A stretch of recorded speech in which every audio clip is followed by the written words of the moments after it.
sol yu ñuul ngeen xam ne ñu ngi tënj doo lekk guddi doo naan guddi yaa ngi naxar da ngay dem ba tiim ceeb bi doo ko mën a lekk ndax naxar parce que xale yi dañu déggal addina yëpp dañu déggal parce que boo leen xamulee sax mais dañoo tee ak seen yaru ak seen dignité joolaa du fen xamuñu luy fen sax mais de Fulbert Sambou ak Didier daf ñu metti torop ba fu ma la koy waxee nii dañoo sonn moo tax ñu ngi ñaan wallu fi ñu toll nii sonn nañu de bu ñu leen nee sonn ñu dañuy fen nguur gi parce que sa doom boo ko yónnee boo ko jëlee si suba ba midi di nga ko dabi di nga ne man sama doom bi ma yónni nii gisuma ko xaaral ma dem dabi ko Fulbert mi ngi nekk militaire keneen ki mi ngi nekk gendarmerie mais ñoom génn nañu ci ay loxo nit lañu nekk kii gendarmerie kii militaire pourquoi ñoom bu ñu gisulee xale 2 jours il faut ñu wuti leen mais chef de quartier mooy dem mu dem woo ñii ñu ne leen yéen seen ñaari doom yi réer gisuñu leen dañoo dem pêche ñun man mi toog fi Dakar laa juddoo màggee fa yaroo fa am na ñeneen ak ñeneen Dakar lañ juddoo ñu mujjee ñëw fii kon nag nguur na def liggéeyam sonn nañu de sonn nañu trop Fulbert kii Didier moom la ñu bëgg mu génn parce que nit doo réer ñetti weer ah yow tam réer boobu day na waar de metti nañu trop moo tax nañ def seen liggéey ñi wut seen liggéey ñu def seen liggéey bu baax a baax dëggal ñun fii dafa sore dafa enclavé fii mooy ñoomun dañoo tàng fii mooy ñoomun waaye nag nañ def seen liggéey maa ngi ñaan autorité yi nañ ñu jox ndimbal parce que sonn nañu torop de muy imam muy abe ñi nga xam ne yàlla may na leen nañu wax ci wax gi waay ñu dañoo sonn dañ ci dugal seen loxo ñu mën a xam sonn nañu de maa leen nuyu seen tur ak seen sant merci. Prudence Diédhiou maa ngi tudd Prudence Diédhiou dëkk ñoomun yo jaalal kawle membe ke kajaw Clédor Sène bana jalo banalo du ko lumay el météo di tew ana ngarut dairanga. J'adresse mes vives salutations au chef coutumier ici présent. Dane da saf ajungoyro ku na saf asaful asafum ajukundika safa ku di ku na hanora kala ko mombuko. Au chef religieux ici présent. Ku na hanora kayola hekil datemi. Aux anciens et aux femmes ici présents. Je m'appelle Clédor Sène, comme il vient de le dire. Je suis de Dakar et je suis venu compatir à votre douleur par rapport à la disparition de votre frère Didier Badji et le décès de Fulbert Sambou. Dane akira kaja Clédor Sène nanirobiom nabaki abuki Dakar nandajamu wado Mamoudou yo di ewlata mbuke da an fanaju fof naaji nu ginnola firema sando Mamoudou so ay tola nu ginnola wado mari mu hom bukanola kammu Fulbert di Didier. Donc je viens en même temps leur rendre hommage à Didier Badji et à Fulbert Sambou. Et j'associe ces hommages à feu Raymond Diédhiou qui a disparu à cause de ces incidents-là. Dane dawlo naju asal bukana kolla kajimu nasalu mito da dawlo me fof da profite na da jonto fof a jale wala da sal fof atiola amu saba. D'accord. Don ko jamu de radio kada ku diganta nan kano amronya abiu taywi wala da ginno fof bulanga bola di buko. Les journalistes me demandent de terminer mon discours et de vous laisser ensuite faire la synthèse en langue pour leur faciliter le travail. Notre présence ici est une présence d'indignation. C'est une présence de révolte par rapport à ce manque de clarté, à ce défaut de justice et de lumière, sur la ténébreuse disparition de nos frères, sur lequel jusqu'à présent la justice refuse de projeter le faisceau de lumière qui lui manque. Nous nous associons à toutes les populations de Nyomoun et à toutes les îles environnantes, tout le Bliss-Casa, pour leur témoigner de notre engagement à faire tout ce qui est à notre possible pour que la lumière et la justice soient rendues, que la lumière soit faite et que la justice soit rendue. Parce que comme on l'a souligné, Didier Badji n'était pas n'importe qui, il était sous les couleurs du Sénégal. Il était au service du Sénégal. Fulbert Sambou n'était pas n'importe qui, il était agent de renseignement de l'armée, il était sous les drapeaux. C'est pourquoi on a couvert son cercueil du drapeau du Sénégal. Moi, si je mourais, on n'allait jamais couvrir mon cercueil du drapeau du Sénégal. Donc, ces autorités qui ont eu sous leur service feu Fulbert Sambou et Didier Badji, leur doivent beaucoup de choses.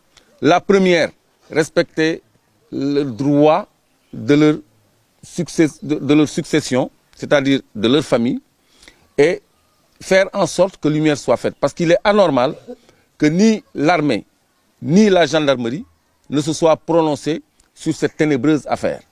Personne ne peut évacuer en nous le sentiment que leur mort est suspecte, que leur noyade est une thèse qui ne peut pas prospérer. En venant ici, on a vu de petits enfants qui nageaient d'une rive à l'autre. Donc eux, depuis le bas âge, ils connaissent l'eau. Donc on ne peut pas nous faire croire à nous que ces gens ont disparu noyés. C'est impossible. Qui plus est, à un même endroit où ils ont été déclarés noyés, 5 jours après, on a dit avoir retrouvé Fulbert Sambou au même endroit, ce qui est matériellement impossible. Parce que vous vivez dans des bolongs, vous savez que les courants, ceux qui connaissent les Wamé, les pêches à la traîne, le courant change de sens toutes les 5 heures de temps et on ne peut pas perdre un corps à un point A et le retrouver 5 jours après à un même point A. C'est impossible. Donc c'est la preuve qu'on ne nous dit pas la vérité. Donc nous nous engageons pour qu'on nous dise la vérité. Pourquoi on ne nous dit pas la vérité? C'est parce que le procureur lui-même, dans un communiqué, a dit qu'il n'était pas possible de procéder à une autopsie, alors qu'il n'est pas une personne qualifiée, donc pas autorisée à conclure qu'on ne peut pas procéder à une autopsie.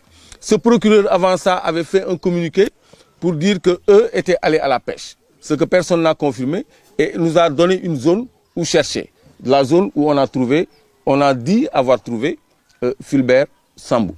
Donc, nous sommes sceptiques, nous ne croyons pas à leur thèse.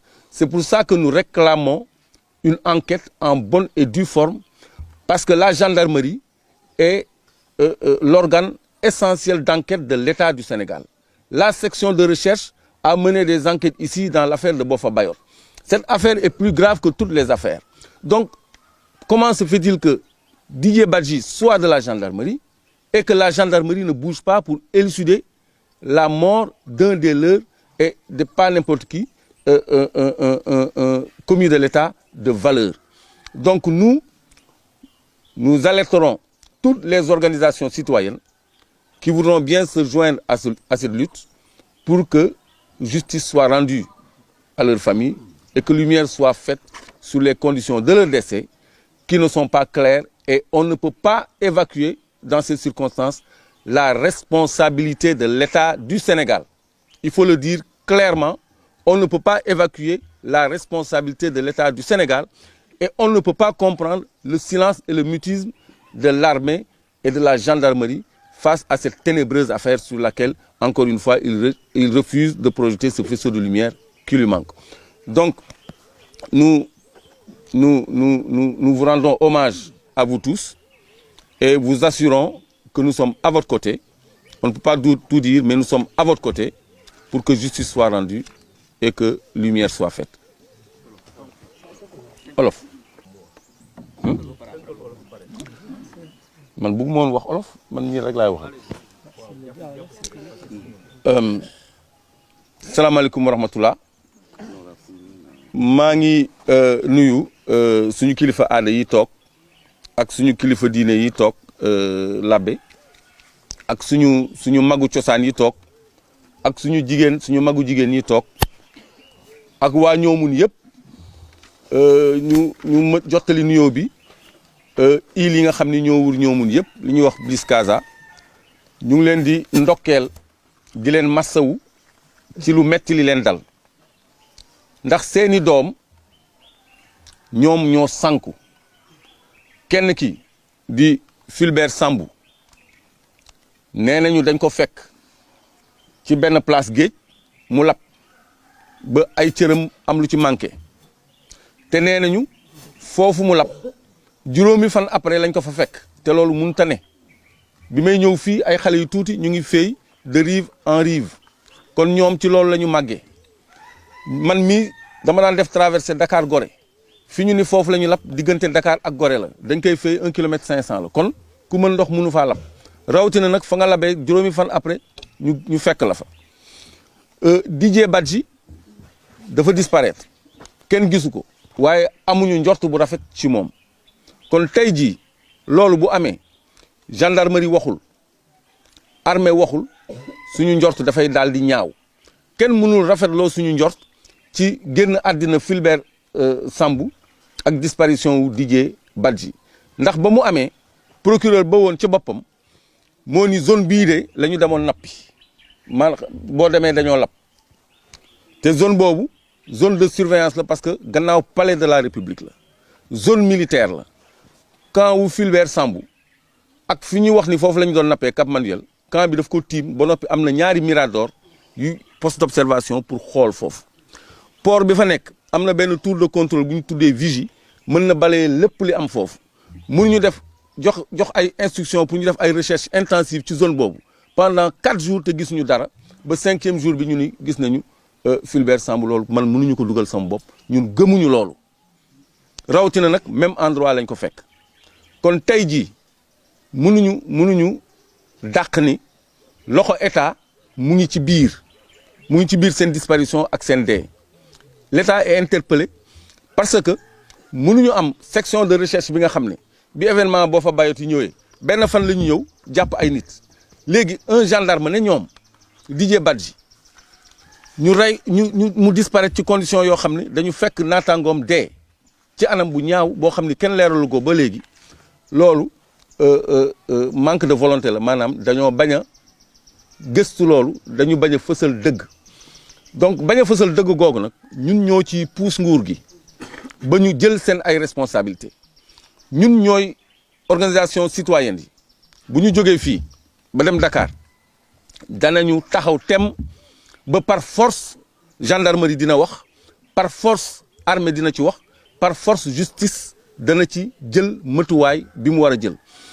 am nañu nag ay avocats yu xarañ maître Patrick Kabou maa ngi koy nuyu muy def liggéey boo xam ne mënuñu ko wax fii mais xam leen ni am ngeen ay avocats yoo xam ne guddeeg bëccëg ñu ngi ci dossier bi te incha allah yoon dana def liggéeyam mënuñu dàq loolu parce que procureur dafa ni tamit autopsie mënut a am te moom warut a wax loolu parce que moom du médecin du docteur dafa war a saisir docteur bu wax ndax autopsie mën na am wala mënul am kon ñoom defuñu dara loo xam ne pour leeral dossier bi la yëkkatiwuñu benn loxo pour leeral mbir mi kon loolu moo waral ñun ñu ñëw fii parce que ñun ñëpp ay frères lañu te injustice dafay indi problème dafay indi révolte injustice dafay indi musiba ci réew mais massawu ñëpp ñi nekk ci dëkk bi ñi nga xam ni ñàkk nañu seen ay nit ci condition yoo xam ni leeragul ba léegi xamuñu ndax dañuy dëj